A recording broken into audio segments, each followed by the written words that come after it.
बिस्मिल्लाहिर्रहमानिर्रहीम, अस्सलाम वालेकुम। जिक्र किताब में आज जिक्र होगा एक शख्स मुझी से था।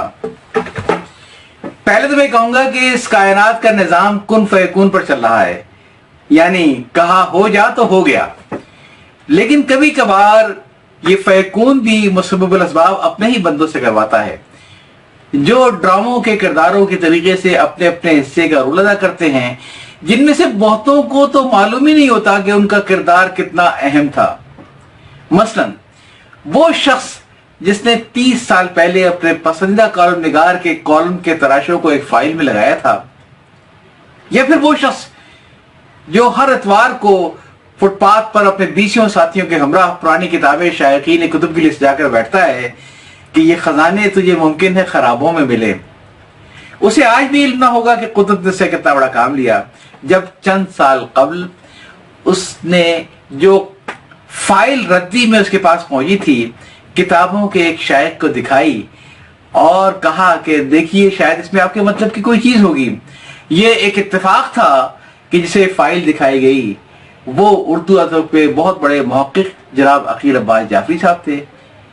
इस फाइल का मिलना अकील साहब के लिए ऐसा ही था जैसे खुदा शक्करखोरे को शक्कर दे दे।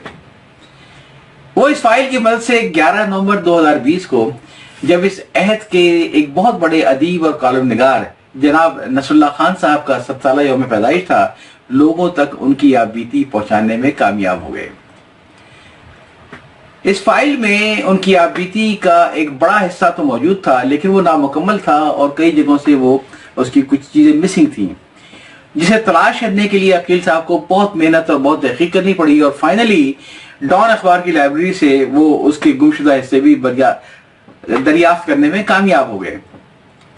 अगरचे नसरुल्लाह साहब इस पाए के कॉलम निगार थे कि उनके लिए उनका कॉलम अखबार में छपना कोई एजाज की बात न थी, बल्कि उनके नाम के तो अखबार बिका करते थे। हुर्रियत अखबार के सर्कुलेशन में बहुत बड़ा हाथ आदाब अर्ज नाम के नसरुल्लाह साहब के कॉलम का हुआ करता था। लेकिन नसरुल्लाह साहब ने कभी भी अपनी तहरीरों को, अपने मसौदों को संभाल के नहीं रखा। हुर्रियत अखबार भी खत्म हो गया, वो तमाम कॉलम भी गायब हो गए, लोगों तक उनकी रसाई न रही और उनका कोई मसौदा, कोई तहरीर मौजूद न थी, जिसकी वजह उनके साहबजादे नजमुल हसनैन साहब ये बताते हैं कि वो कहा करते थे कि इंसान ना तो तहरीर से जिंदा रहता है और न कभी कोई तहरीर हमेशा जिंदा रहती है। हमेशा जिंदा रहने वाली जात सिर्फ खुदा की है। एक शख्स मुझी सा था इस साल की छपने वाली सबसे अहम आपबीती है। इस आपबीती को विरसा पब्लिकेशन ने शाये किया। इसकी कीमत 800 रुपए है। अगर आप इसे मंगवाना चाहें तो स्क्रीन पर आपको तफसील मिल जाएगी। मुझे मालूम है कि YouTube के ऊपर लोग चंद मिनट से ज्यादा क्लिप नहीं देखते हैं, मगर ये आपबीती इतनी दिलचस्प है कि इस पर तबसरा हो या इक़्तिबासात मैं चाहूं भी तब भी इसे मुख्तसर न कर पाऊंगा और शायद कदरे तवील हो जाएंगे। लेकिन मैं ये कर रहा हूं कि आपकी सहूलत के लिए इस क्लिप के नीचे डिस्क्रिप्शन में इसकी टाइमलाइन से मैंने लिंक कर दिया है। अगर पूरा क्लिप एक नशिस्त में सुनना आपके लिए मुमकिन ना भी हो तो आप टाइमलाइन से जाके उस मखसूस वाक़े को फौरी तौर पे हाइपर लिंक के जरिए उसको सुन सकते हैं। और हाँ, मैं आपसे एक दरखास्त करूंगा कि अगर आपके हल्क़े अहबाब में कुछ ऐसे दोस्त आपके हैं जो आपके ख्याल में आप ही की तरह का अदबी ज़ौक़ रखते हैं तो प्लीज इस क्लिप को इन्हें शेयर कर दीजिएगा ताकि हम इस आपबीती को ज्यादा अपने फरोग दे सकें। नसरुल्लाह साहब सिर्फ सहाफी और कॉलम निगार नहीं थे, वो एक मौर्रिख भी थे। उन्होंने अपनी आंखों के सामने अहद को बदलते देखा। उन्होंने एक दौर को खत्म होते और दूसरे दौर को जन्म लेते देखा। लेकिन वो अकेले तो न थे, शायद करोड़ों लोगों ने और भी ये एक दौर को खत्म होना और दूसरे दौर के शुरू होने का मंजर देखा होगा। लेकिन नसरुल्लाह साहब की तहरीर का कमाल ये था कि वो अपने अल्फाज से ऐसी तस्वीर कशी करते हैं कि कारी को वो मंजर जीता जागता अपनी आंखों के सामने नजर आता है। पिछले दौर को याद करते हुए नसरुल्लाह साहब अपनी आपबीती में लिखते हैं कि एक दौर वो था कि ग्रामोफोन की इतनी कदर हुआ करती थी। एक बार उनकी वालदा और खाला एक लड़की का रिश्ता देखने गई। लड़की की मां ने लड़की से कहा कि बेटी तुम्हारी खालाएं आई हैं। انہیں توے کے باجے پر وہ گانا تو سنا دو جو تمہارے ابا اندور سے لے کر آئے تھے۔ لڑکی نے گراموفون میں چابی بھری، سوئی توے پر لگائی اور گانا بجنا شروع ہو گیا۔ واپسی پر خالہ نے امی سے کہا کہ مجھے یہ لڑکی پسند آ گئی ہے، ماشاءاللہ گراموفون کتنا اچھا بجا رہی تھی، اگر ہمارے منع کی سے شادی ہو گئی تو یہ لڑکی خاندان کی سب لڑکیوں کو گراموفون بجانا سکھا دے گی۔ اسی طریقے سے ایک شخص مجھے تھا میں نصر اللہ صاحب بتاتے ہیں کہ ایک دور وہ تھا کہ جس دور میں سائیکل رکھنا خوشحالی کی علامت تھی، جس کے گھر میں سائیکل ہوا کرتی تھی لوگ اس پر رش کرتے تھے۔ جب کوئی سائیکل سوار گھنٹی بجاتا تو لوگ اسے غور سے دیکھتے۔ صاحب لوگ اپنے ملازم سے کہتے کہ ہماری گاڑی صاف کرو اور باہر نکالو۔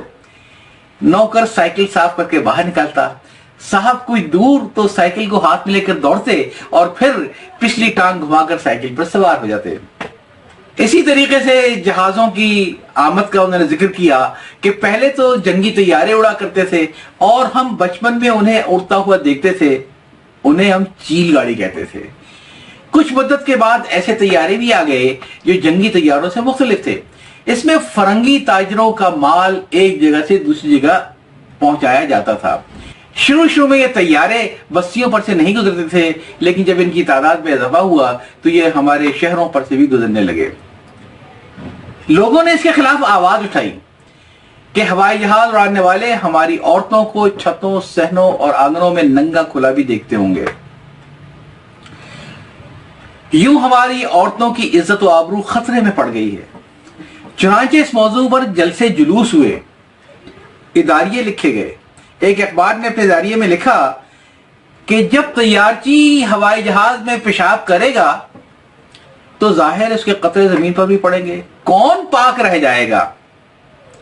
پھر آپ بتاتے ہیں کہ لوگوں کے دل سے ہوائی جہاز کا ڈر نکالنے کے لیے 1935 میں ہندوستان کے بڑے بڑے شہروں میں لوگوں کو 10-15 روپے لے کر ہوائی جہاز سے شہر کے ارد گرد 3-4 دفعہ گھمایا گیا تاکہ ان کا ڈر نکل سکے۔ ایسے بہت سارے واقعات آپ کو اس آبیتی میں مل جائیں گے۔ اب ذرا گئے دور کا نقشہ بھی سنیے، گئے دور کی باتیں بھی سنیے، یعنی انگریز کے دور میں جو ریاستیں ہوا کرتی تھیں۔ ایک ریاست کا نقشہ نصر اللہ صاحب نے کچھ یوں کھینچا ہے کہ صبح کو مندر کی گھنٹیاں اور اذان کی آواز ایک ساتھ سنائی دیتی تھی، اور عجیب بات یہ کہ مندر اور مسجد کے درمیان صرف ایک پل کا فاصلہ تھا، اور اذان اور مندر کی گھنٹیوں کی آواز پر اس ریاست میں کبھی کوئی دنگا فساد نہیں ہوا۔ اس کی وجہ یہ تھی کہ مندر بھی نواب صاحب نے بنوایا تھا اور مسجد بھی انہوں نے بنوائی تھی۔ مندر کی گھنٹیوں اور اذان کی آواز کے بعد سرکاری کتے خانوں کے کتوں کے بھونکنے کی آوازیں بھی ایک ساتھ سنائی دیتی، لیکن اذان سے پہلے محلے کے غریب گھر والوں کی عورتیں چکی پیستی اور ساتھ ساتھ میں چکی کے گیت گایا کرتی تھیں۔ چکی کی گھمر گھمر ہمیں ناگوار نہیں گزرتی تھی۔ پھر صبح صبح چڑیوں کی چہکار اور ساتھ میں فاختاؤں کی آواز بھی سنائی دیتی تھی، نہ جانے وہ فاختائیں اب کہاں چلی گئی۔ پھر نصر اللہ صاحب نے اس میں ایک بڑا دلچسپ مقدمہ لکھا جو نواب صاحب کی عدالت میں پیش ہوا، جس میں ایک ولی عہد کے معتمد خاص کوئی تھے جو یوں تو مہتر تھے، لیکن چونکہ بچپن سے ولی عہد کے ساتھ کھیلے بڑے تھے تو آگے چل کے ان کے بڑے ایک خاص قسم کے وہ معتمد بن گئے تھے۔ تو اس ولی عہد کے بیٹے نے یہ کیا کہ ایک برہمن کی لڑکی کو اغوا کر کے اپنے گھر میں ڈال لیا۔ اب برہمن نے بڑا زور ڈالا لیکن اس کو کہیں سے کوئی مسئلہ حل نہیں ہوا۔ کسی نے کہا کہ نواب صاحب کی عدالت سے مقدمہ کر دو، تو اس نے نواب صاحب کی عدالت سے مقدمہ کیا۔ نواب صاحب نے اپنے ولی عہد سے کہا یوں سمجھو مہتر کا لڑکا ہمارے ہاتھوں مارا گیا، کیونکہ برہمن کی لڑکی کی وکالت سید شریف احمد کر رہے ہیں۔ ولی عہد نے پوچھا کیا وہ کوئی بڑے بیرسٹر ہیں؟ نواب صاحب نے کہا وہ کچھ بھی نہیں ہیں، صرف مڈل پاس ہیں، لیکن ان کی تقریر ایسی ہوتی ہے کہ ہم اگر چاہیں بھی تو ان کے خلاف فیصلہ نہیں دے سکتے، ہمیں ان کے حق میں فیصلہ دینا پڑتا ہے۔ ولی عہد نے کہا اگر آپ اجازت دیں تو ہم الہ آباد سے کیلاش ناتھ کانجو کو بلوا لیں جو اس وقت کے بہت بڑے قانون تھے۔ نواب صاحب نے کہا بلوا لو اسے، ممکن ہے وہ کوئی بچانے کی صورت نکال دیں۔ چنانچہ کیلاش صاحب کو اعلیٰ حضرت کے ستار بھیجا گیا۔ وہ تیسرے دن الہ آباد سے جوہرے پہنچ گئے اور اپنے ساتھ بڑی بھاری بھرکم کتابیں لے کر آئے قانون کی۔ جب عدالت نکلی تو سید شریف احمد صاحب جو کہ برہمن کے وکیل تھے، انہوں نے پہلے تو یوں ہی بیرسٹر صاحب کی ہوا نکال دی۔ جب انہوں نے زور سے उन बैरिस्टर साहब को डांटा और कहा यह सरासर गुस्ताखी है, तुम अमीरुल मोमिनीन की अदालत में हो और तुम्हारा गरिबान खुला हुआ है। वो कैलाश बेचारा नर्वस हो गया, उसने फौरी तौर पर अपने गरिबान के बटन लगाए। आला हजरत ने भी उसे गुस्से से देखा और सैयद साहब से कहा कि सैयद साहब मुकदमा पेश किया जाए। सैयद साहब ने पहले तो कलाम पाक की तिलावत की, कुछ आयतें पढ़ी और फिर ये कहा कि हुजूर न ये कोई मुकदमा है, न यहाँ किसी कानून की जरूरत है, ये तो आकाए दो जहां के गुलाम की अदालत है और मुझे यहाँ अदालत में हजरत अबू बकर सिद्दीक, हजरत उमर फारूक, हजरत उस्मान गनी, हजरत अली करमल्लाहु वजहू जैसी बुजुर्गीदा शख्सियत नजर आ रही हैं और यहाँ मैं पंचतन पाक को देख रहा हूँ और वो सब हुजूर को देख रहे हैं। ये बात सुनकर वकील साहब की हुजूर ने ताजीमन अपना सर झुका लिया और सैयद साहब ने कहा कि ये सारे बुजुर्ग इस वक्त ये देखना चाहते हैं कि हुजूर की रियासत में एक मेहतर का लड़का जो एक ब्राह्मणजादी को अगवा करके ले गया है और उसे नाजायज तौर पर अपने घर में डाल लिया है, हुजूर उस सिलसिले में क्या फैसला सादिर फरमाते हैं। और हुजूर ये याद रहे कि इस वक्त सबकी नजरें आप पर लगी हुई हैं। चुनांचे हुजूर ने फौरन ये फैसला सादिर किया कि ब्राह्मण की लड़की को ब्राह्मण के हवाले किया जाए, मेहतर के लड़के को 4 साल कैद बा मुशक्कत। बैरिस्टर कैलाश ने कहा कि हुजूर मेरी भी तो सुनिए। आला हज़रत ने कहा खामोश हो, हम तुम्हारी खातिर अपनी आकबत खराब नहीं कर सकते हैं क्योंकि हमारे सामने वो सारे बुजुर्ग हैं जिनसे हमारा ईमान वाबस्ता है, वो इस वक्त बकौल सैयद साहब हमें देख रहे हैं। इसी तरह एक बात किस्सा ने लिखा कि नसीराबाद छावनी में जहां गोरों की फौज मुकीम थी और उसकी अपनी हॉकी टीम भी थी, उसने टोंक के एक स्कूल के हाई स्कूल के हेडमास्टर को दरखास्त की कि वो अपने स्कूल की टीम से हमारी टीम की हॉकी मैच की याद दे दें। चुनांचे इस मैच का एहतमाम किया गया। अच्छा, इत्तेफाक की बात है कि स्कूल की टीम ने गोरों की टीम पर 4 गोल चढ़ा दिए। जब इसकी खबर आला हजरत को मिली तो आला हजरत सख्त नाराज हुए और उन्होंने अपने एक मज़ाहिब से कहा कि जब मलका बरतानिया को ये खबर मिलेगी कि टोंक के स्कूल के लौंडों ने शाही फौज को 4 गोल से हरा दिया तो क्या मलका खामोश बैठेंगी। एक साहब ने कहा अल्लाह ताला हुजूर की रियासत को मलका के अताब से बचाए, मलका खफा तो जरूर होंगी। नवाब साहब ने हेडमास्टर को तलब किया और कहा कि मिर्जा साहब आप क्या चाहते हैं, मलका बरतानिया हमारी रियासत को तोपदम कर दें? आपके स्कूल के लौंडों ने मलका बरतानिया की फौज को शिकस्त देने की जुर्रत कैसे की? मिर्जा साहब ने 2 दिन की मोहलत मांगी और स्कूल की टीम से कहा कल गोरों की टीम से तुम्हारा दोबारा मैच होगा, तुम्हें 8-10 गोल अपने ऊपर चढ़वाने होंगे और जब कोई गोरा गेंद तुम्हारे गोल की तरफ लेकर आए तो तुम उसके सामने से हट जाना, वरना याद रखना आला हजरत के अताब से बच न सकोगे, न मैं, न तुम, न तुम्हारे वालिदैन। चुनांचे गोरों की टीम ने 8 गोलों से स्कूल की टीम को हाफ टाइम खत्म होने से पहले हरा दिया। हेडमास्टर साहब ने इसकी इत्तला बनफ्स नफीस आला हजरत को पहुंचाई। आला हजरत बहुत खुश हुए। उन्होंने अपने मदारुल मुहाम से बुलाकर कहा कि फौरी तौर पर पॉलिटिकल एजेंट साहब को हमारी तरफ से मुबारकबाद का तार भेजा जाए। तो जनाब इस बीती में कई वाकयात ऐसे भी मिलते हैं जिनसे मालूम ये होता है कि लोग अपने पेशों से कितनी मोहब्बत किया करते थे और अपने पेशे के तकाजों पर कोई समझौता नहीं करते थे। उन्होंने बताया इस बीती में कि उस दौर में एक बड़े मशहूर खुशनवीस थे मीर अली खान साहब, और फिर ये भी बताया कि दौर में रवाज ये था कि जब दुकानदारों से कोई सौदा सुल्फ मंगवाना होता था तो हमेशा उसके नाम रुपये लिखकर भेज जाते थे। तो एक दिन बीवी ने उनसे कहा कि पान खत्म हो गए हैं, पनवाड़ी के नाम रुक्का लिख भेजो ताकि नौकर पान की ढोली ले आए। मीर साहब ने कलम को पानी में डाल दिया और 1-2 घंटे बाद उसे पानी से निकाला। उस पर खत लगाने का एहतमाम कर ही रहे थे कि उनकी बीवी ने कहा कि पान की तलब से मुंह फीका हो गया है, तुम कब खत लगाओगे, कब रुक्का भेजोगे, कब पान आएंगे। मीर साहब ने झल्लाकर कहा बेगम हम तुम्हारा कल्ला ताज़िया करने की खातिर अपना खत तो नहीं बिगाड़ सकते। इस किताब में उस दौर के बहुत सारे वाकयात और बहुत सारी शख्सियतों का जिक्र है। आपको कश्मीर का उस दौर का क्या माहौल था जहां मुसलमानों की अक्सरियत हिंदुओं की एक अकलियत की गुलामी किया करती थी, اور بھی ایسے بہت سارے واقعات آپ کو ملیں گے، جلیانہ والا باغ کا، مسجد شہید گنج کا، یہ پڑھنے سے اب ساری تفصیلات آپ کو اس میں مل جائیں گی۔ علامہ مشرقی کا بڑا تفصیلی ذکر کیا ہے، کیونکہ وہ علامہ مشرقی جو تھے وہ نصر اللہ صاحب کے مالک مکان تھے، لہذا وہ ان کو بڑے قریب سے جانتے تھے اور بڑی قریب کی باتیں بتائیں گے، یہ سب آپ کو اس کتاب سے ملے گا۔ پھر اس کتاب میں نصر اللہ صاحب نے علامہ اقبال کا بھی ذکر کیا، اور لکھا یہ ہے کہ علامہ صاحب اپنے ملنے والوں سے بڑی محبت اور شفقت سے پیش آتے تھے۔ علامہ جاوید منزل میں رہا کرتے تھے، یہ ایک معمولی سا بنگلہ تھا، نہ کوئی لان تھا، نہ کسی قسم کی کوئی زیبائش یا آرائش تھی۔ برآمدے سے گزرو تو ایک بڑا سا کمرہ سامنے آتا تھا، جس میں ایک باندھ سے بنی چارپائی پر ایک بستر پڑا تھا، ایک بڑی سی دری بچھی تھی، چارپائی پر علامہ ایک بنیائن اور سفید تہمت باندھے تکیے اور گاؤ تکیے سے ٹیک لگائے بیٹھے رہتے تھے یا لیٹے رہتے تھے۔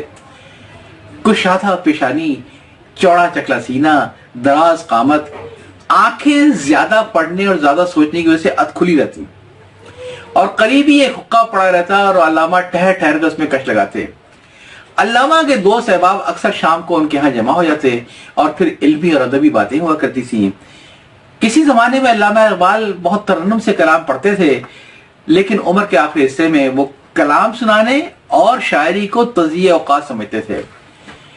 علامہ الجھنے والوں سے بہت گھبراتے تھے، جس شخص کی جتنی سمجھ ہو وہ اس سے اس کی سمجھ کے مطابق بات کرتے تھے۔ اپنی شاعری کے بارے میں یہ فرماتے تھے کہ یہ پڑھنے، سوچنے اور سمجھنے کی چیزیں ہیں۔ گانا بجانا ان کو پسند نہیں تھا، البتہ اچھی آواز ضرور پسند کرتے تھے، اور علامہ اپنے عمر کے آخری حصے میں خاصے رقیق القلب ہو گئے تھے۔ کوئی اگر نعت سناتا تھا تو آپ کی آنکھوں سے آنسو رواں ہو جاتے تھے۔ نصر اللہ صاحب لکھتے ہیں کہ وہ اکثر مولانا ظفر علی خان کو بلوا کر ان سے نعت سنتے، اور نعت سنتے وقت علامہ پر ایک رقت طاری آتی ہے۔ اور مزے کی بات یہ ہے کہ علامہ اقبال اور مولانا ظفر علی خان میں خاصے اختلافات تھے، لیکن ان اختلافات کے باوجود ان دونوں میں بہت ہی گہری دوستی تھی۔ ان دونوں کو ایک دوسرے کی قدر و منزلت کا، نصر اللہ صاحب کہتے ہیں کہ پورا پورا احساس تھا۔ وہ دونوں ایک دوسرے کا احترام بھی کرتے تھے۔ علامہ نے مولانا ظفر علی خان کی فرمائش پر کئی نظمیں لکھی، اسی طرح علامہ کی فرمائش پر حضرت مولانا نے طب آزمائی بھی کی، اور یوں بھی ہوا کہ دونوں نے مل کر ایک موضوع پر ایک ساتھ طب آزمائی کی۔ نصر اللہ خان صاحب نے اپنے کیریئر کا آغاز ریڈیو پاکستان سے کیا تھا، 1948 میں ریڈیو پاکستان جوائن کر لیا تھا، اور یہاں پر وہ ادبی پروگرام کے انچارج تھے، مشاعروں کا انتظام کرتے تھے، ادبی شاہکار پڑھ کے سنائے جاتے تھے، سارا ان کا ادب سے واسطہ تھا۔ اچھا، اس زمانے میں ریڈیو پاکستان میں اسٹاف آرٹسٹ کو ملازمت کی جاتی تھی، اور اس زمانے میں اسٹاف آرٹسٹ کو ریڈیو پاکستان کانٹریکٹ پر ملازمت بھی دیا کرتا تھا۔ اس سارے عرصے میں نصر اللہ خان صاحب کو یہ موقع ملا کہ انہوں نے بڑے ٹیلنٹ تلاش کیے اور پاکستان کی میں ایک ریڈیو کے ذریعے نئے نئے ٹیلنٹ کو انٹروڈیوس کروایا۔ مثلاً وہ لکھتے ہیں کہ ایک بار رات گئے، کسی لائبریری میں گئے کتاب کی تلاش میں، تاکہ اگلے دن ریڈیو پڑھوا جا سکے۔ ریڈیو میں تو لائبریری اتنی تھی نہیں، تو لائبریری بند تھی، وہاں ایک لمبے تڑنگے اور دبلے پتلے شخص نے ان کی مدد کی، اور وہ اسے لائبریری کا چوکیدار سمجھے، مگر اس نے بتایا کہ وہ تو ایک مشہور شاعر شمس زبیری ہیں۔ ان کی آواز اتنی اچھی تھی کہ نصر اللہ صاحب نے کہا کہ کل صبح 8 بجے آپ ریڈیو پاکستان پہنچ جائیے۔ وہاں ان سے جب کچھ چیزیں پڑھوائی گئیں تو ان کی آواز واقعی بڑی غضب کی تھی، اور جسے سنتے ہی بخاری صاحب نے فوری طور پر حکم دیا کہ ان کو بطور اسٹاف آرٹسٹ ملازمت دے دی جائے۔ پھر ایک اور قصہ لکھتے ہیں نصر اللہ صاحب کہ ایک بار ایسا ہوا کہ وہاں پر کوئی مولانا محمد علی جوہر پر ایک تقریر ہونی تھی، اور عین وقت پہ مقرر نے معذرت کر لی۔ نصر اللہ صاحب نے شمس زبیری صاحب سے کہا کہ جو تقریر تھی مولانا محمد جوہر کی، عین وقت پہ مقرر نے انکار کر دیا ہے۔ شمس زبیری فوری طور پر سیکنڈ ایئر کے ایک طالب علم کو پکڑ لائے، جس نے ان کے سامنے بیٹھے بیٹھے ایک مسودہ لکھا، جس کو پڑھ کر نصر اللہ خان صاحب حیران رہ گئے۔ یہ اس نے صرف آدھا گھنٹہ لیا ہوگا مسودہ لکھنے میں، پھر اسے مزید 2-4 مسودے لکھوائے، اور جب بخاری صاحب کو دکھایا تو بخاری صاحب نے کہا کہ اس نوجوان طالب علم کو فوری طور پہ اسٹاف آرٹسٹ بھرتی کر لو۔ وہ سیکنڈ ایئر کا نوجوان طالب علم آگے چل کے اردو ادب کا ایک مشہور استاد اور ایک مشہور ادیب بنا، اور اس کا نام تھا ڈاکٹر اسلم فروخی۔ یہ اکیلے واحد قصے نہیں ہیں، ایسے بہت سارے انہوں نے ٹیلنٹ انٹروڈیوس کیا۔ مثلا اگر سیکنڈ ایئر کے طالب علم کی بات کی جائے تو انہوں نے یہ بتایا کہ ہمارے پاس ایک سیکنڈ ایئر کا طالب علم آتا تھا، आवाज़ अच्छी थी, हम उससे अनाउंसमेंट करवाते थे, कभी कभी छोटी मोटी कोई तो चीज़ें पढ़वा दी, लेकिन उसकी आवाज़ इतनी अच्छी थी कि फिर उसने वहाँ पे रेडियो में हमने उससे रेडियो के फीचर और रेडियो के ड्रामे भी लिखवाने शुरू कर दिए, और से बाकायदगी से ये फीचर और ड्रामे लिखने शुरू कर दिए। बड़ा नाम कमाया। उस नौजवान तालिब इल्म का नाम डॉक्टर अबुल खैर कशफी था। तो जनाब ये किताब तो कुछ ऐसी है कि किस्सा चलता रहे, कभी खत्म होगा। मैं चाहूंगा कि आप इसे फौरी तौर पर खरीद लीजिए। एक अच्छी किताब है और आपको पढ़ के यकीन लुत्फ आएगा। और मैं फिर अगेन आपसे कहूंगा कि प्लीज अपने साथियों को ये क्लिप शेयर कर लीजिए, ताकि अगर किसी में अदबी ज़ौक़ हो तो उसको मालूम ये हो सके कि कितनी अच्छी किताब मार्केट में आई हुई है। इजाज़त चाहता हूँ। अल्लाह हाफिज।